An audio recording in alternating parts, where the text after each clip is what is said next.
puis de la plage, on va passer donc à la piscine, puisque dans Le Disciple, tout commence là. C'est une histoire de bikini qui choque beaucoup un jeune homme, le jeune Benjamin, lycéen en pleine crise mystique, qui dévore la Bible et en fait une lecture intégriste, je le disais tout à l'heure. Alors il va utiliser toutes les citations possibles de la Bible pour tenter et généralement réussir d'imposer ses certitudes dans son lycée, contre les cours d'éducation sexuelle, contre la théorie de l'évolution et contre la modernité tout entière. Kirill Serebrennikov, on l'avait surtout connu en France pour ses mises en scène de théâtre, notamment au Festival d'Avignon, mais c'était déjà l'auteur de plusieurs films aussi. Et il s'est emparé d'une pièce de l'auteur allemand Marius von Meyerburg. La pièce s'appelle Martyr, ça se passe en Bavière, mais lui l'a adapté à la Russie d'aujourd'hui, où la disparition du communisme a laissé un gros manque, un manque vite comblé par le retour triomphant de l'orthodoxie, qui en Russie, on le sait, marche main dans la main avec le pouvoir poutinien, ou comment l'obscurantisme et l'autoritarisme gangrènent un pays sur fond d'un antisémitisme toujours prêt à ressurgir. Le tout fait un film excellemment mis en scène, avec un goût très prononcé pour le plan séquence que Kirill Serebrennikov a évoqué pour nous il y a quelques jours. Ces propos sont traduits par Joël Chaperon.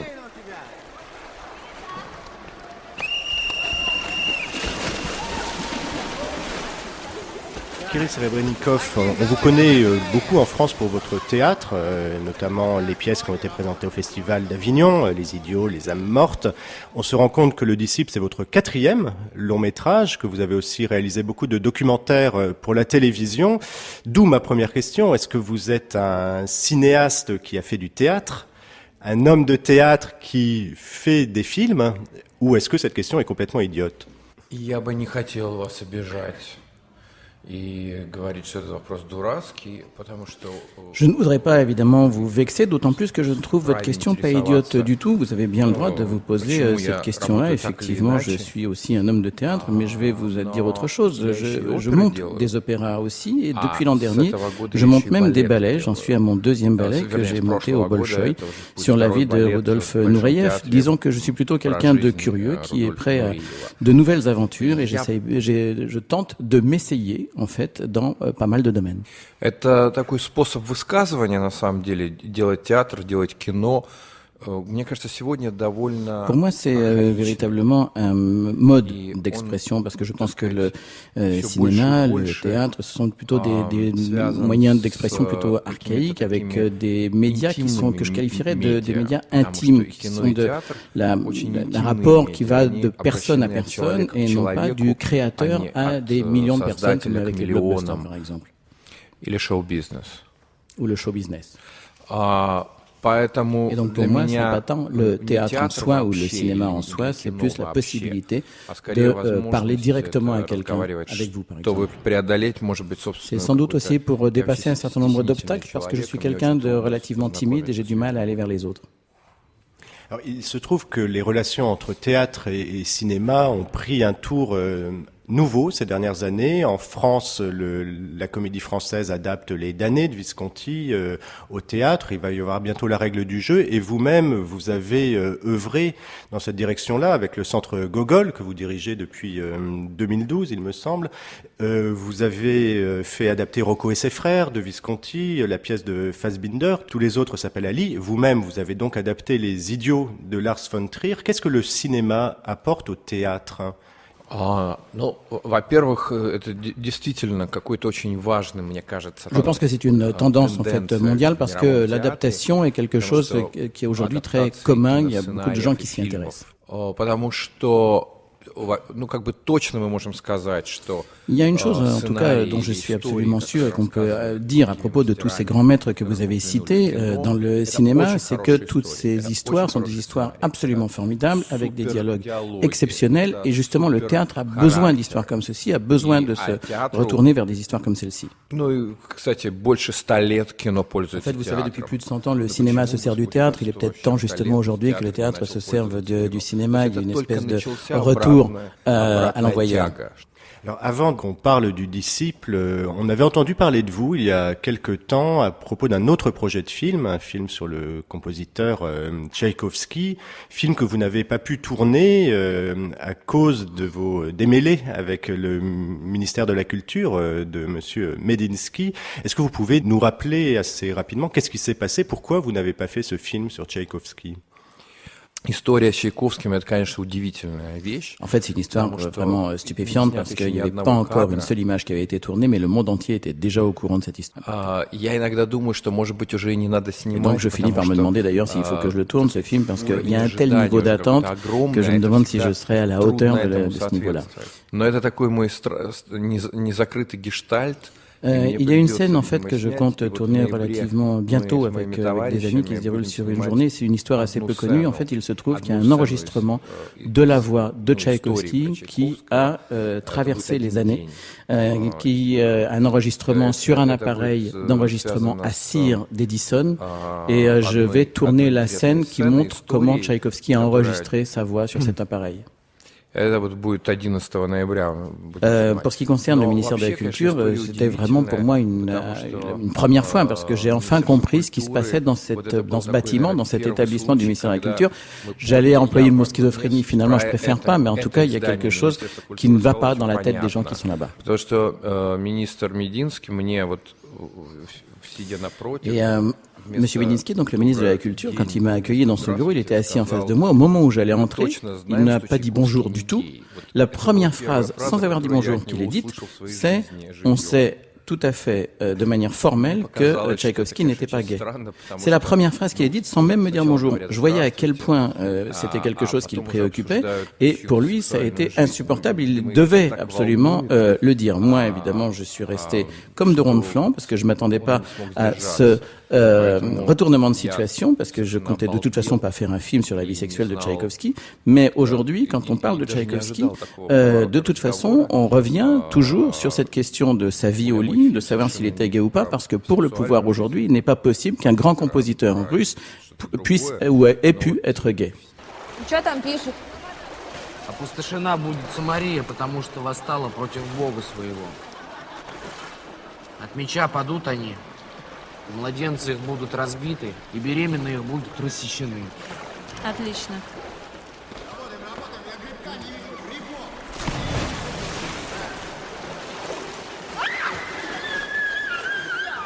Connaissant justement ce qui vous était arrivé à propos du film de Tchaïkovski, je dois vous avouer que j'ai vu dans Le Disciple finalement beaucoup de résurgence de ce que vous avez pu expérimenté face à un pouvoir obsédé finalement par ce qu'il dénonce, de même que le personnage, le protagoniste de votre film, veut interdire tout ce qui l'attire, et votre manière de mettre en scène le regard que ce jeune homme va porter notamment sur les jeunes filles, sur le corps, son propre exhibitionnisme montre toute la schizophrénie dont vous parliez tout à l'heure. On veut interdire ce qu'on désire et peut-être qu'on n'arrive pas à voir. En quoi ce film parle effectivement d'où en est le pouvoir russe aujourd'hui ?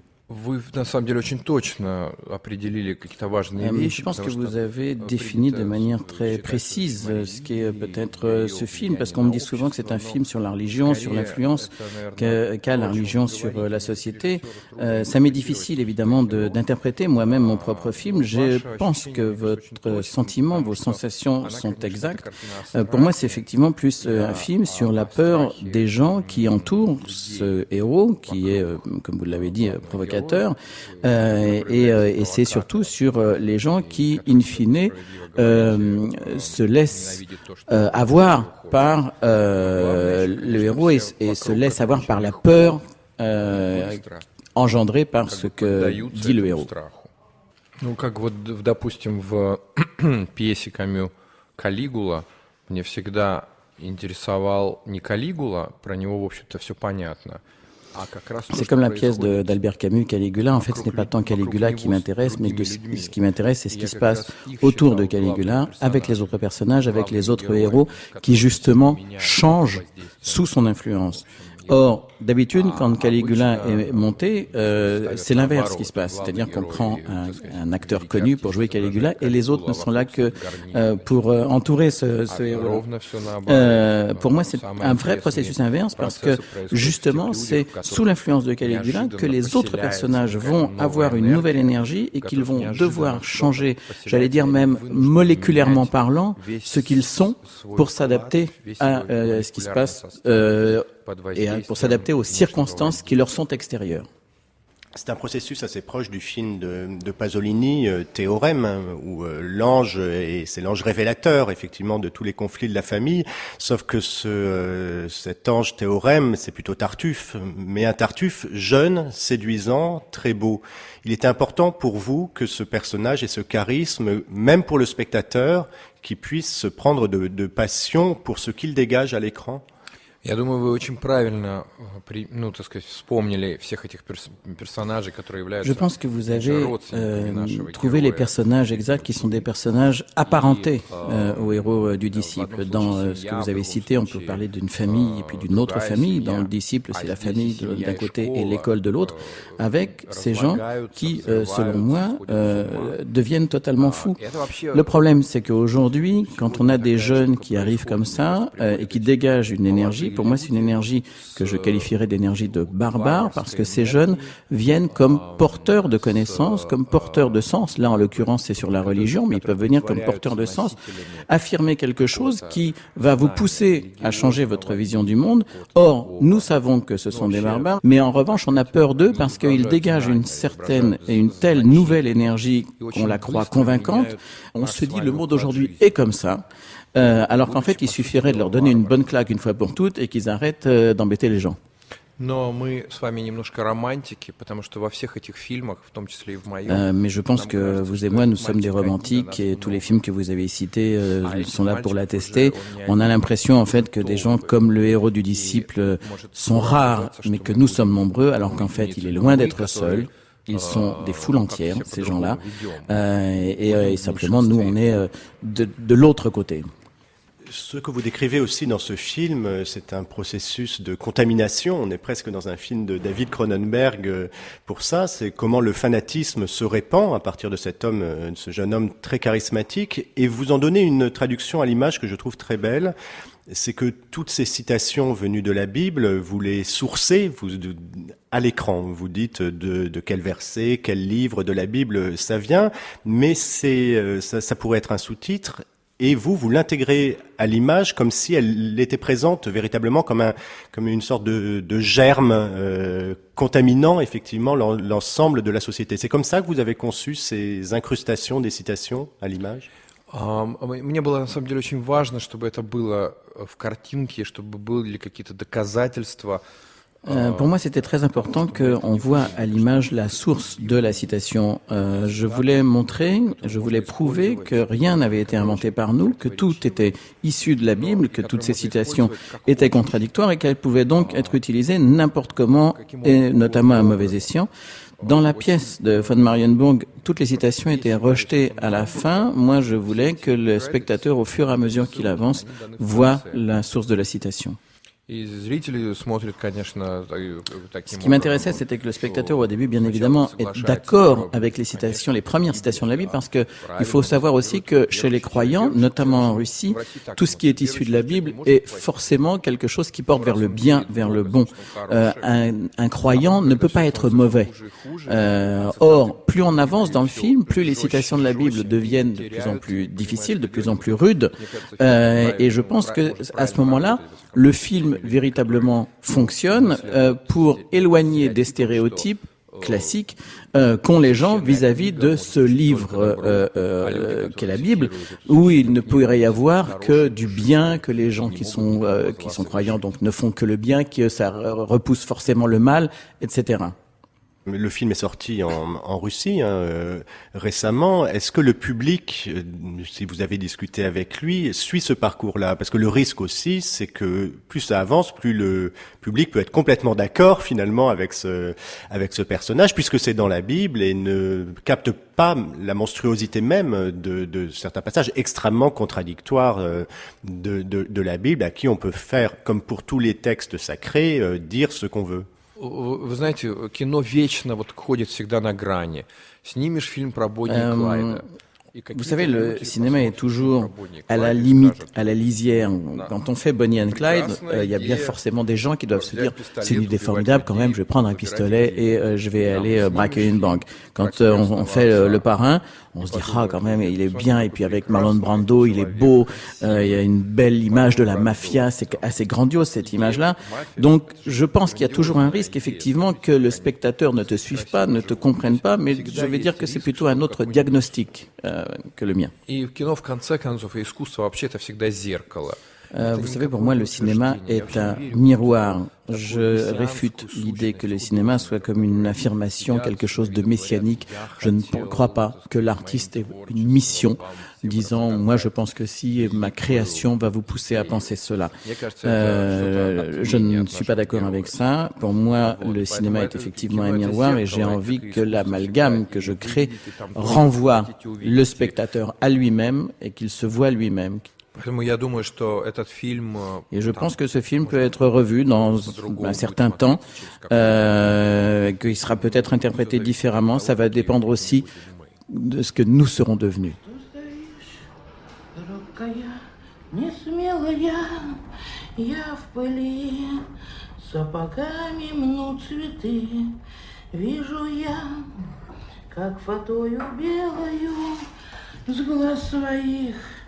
Утираешь слезы ты, девочка, что ты плачешь, милая, добрая, зря ломаешь рученьки, нежная.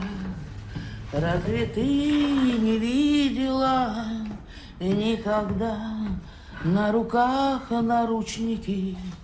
Вижу я, забирают счастье вдруг из твоих нежных и прекрасных рук.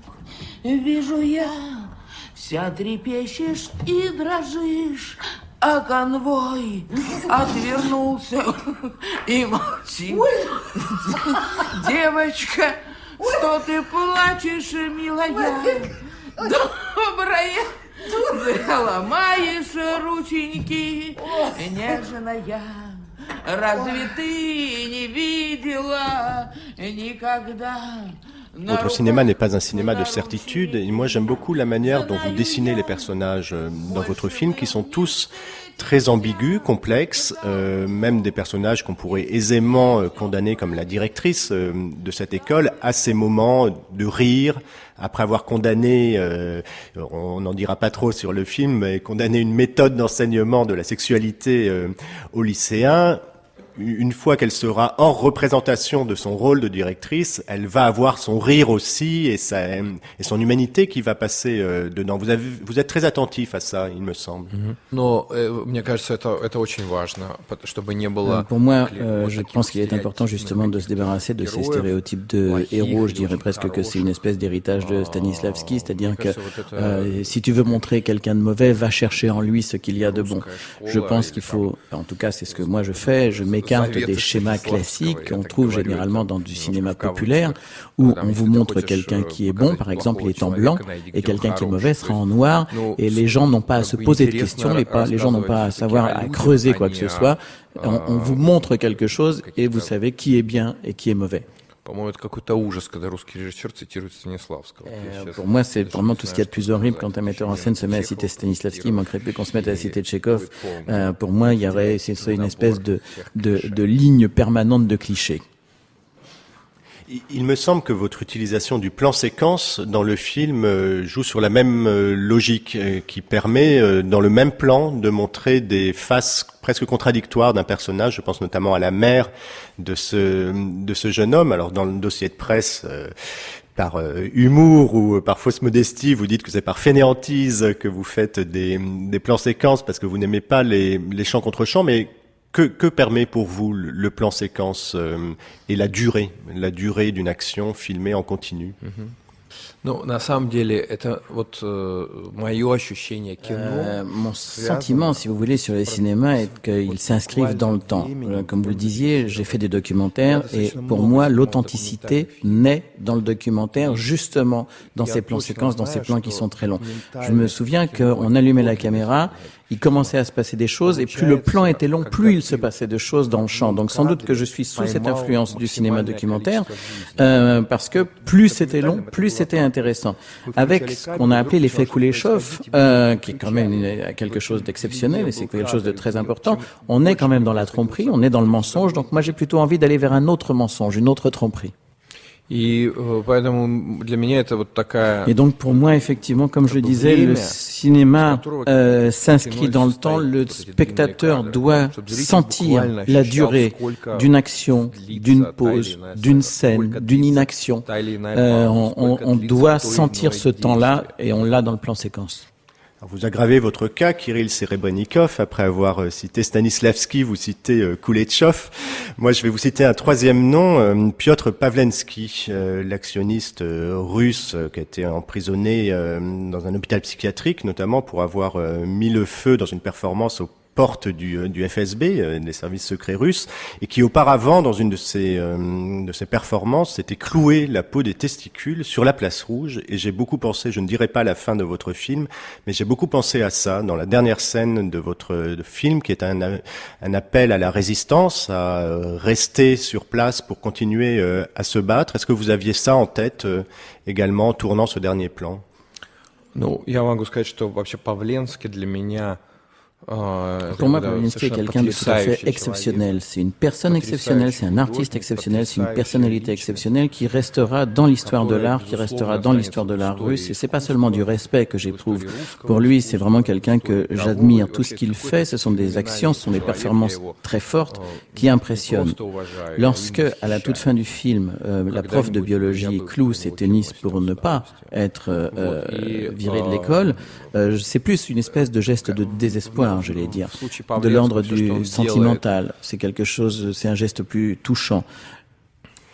Je voudrais terminer sur la musique de votre film. On parlait de Tchaïkovski tout à l'heure. Il y a deux sortes de musique, trois même, si on compte un membre de l'équipe enseignante qui chante un très beau moment dans votre film. Mais il y a cette musique très romantique, presque tchaïkovskienne, avec des cordes.